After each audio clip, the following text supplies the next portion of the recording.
Na súa aposta pola mellora dos accesos aos núcleos nas diferentes parroquias do concello, o Executivo rianxeiro vén de adxudicar unha nova actuación en materia de pavimentación. Neste caso, trátase do acondicionamento e mellora do vial que une os núcleos do Burato e Fachán, na parroquia de Taragoña, por un importe que supera os 42.000 euros. Xa foi adxudicado, que é o que ten que ver co asfaltado do tramo que vai entre Burato e Fachán,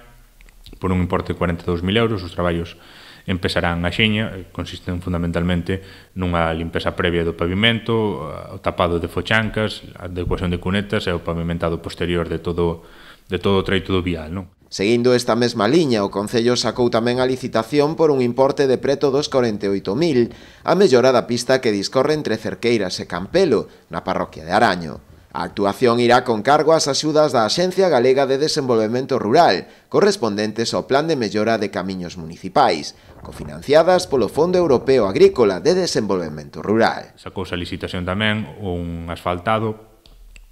nun treito da pista que comunica os núcleos de Traba no Araño con Pico Muralla,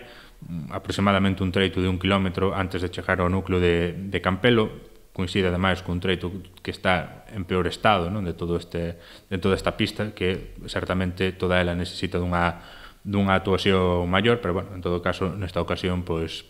será este kilómetro o beneficiario da actuación, consistente a mesma, pois, como a anterior, non, limpeza de cunetas, tapado de fochancas e pavimentado de todo o treito. Nesta ocasión, o importe de licitación son un poquinho superior, son 47.000 euros, e, bueno, esperemos que tamén nas próximas semanas, unha vez resulta o procedimento de licitación, se empezan os traballos. E restan tamén uns traballos semellantes en Leiro, entre Rial e Meiquís, que tamén nas próximas semanas botarán a andar co mesmo sentido de pavimentación dese treito de vial, que tamén ten moita falta como estes outros que comentaba.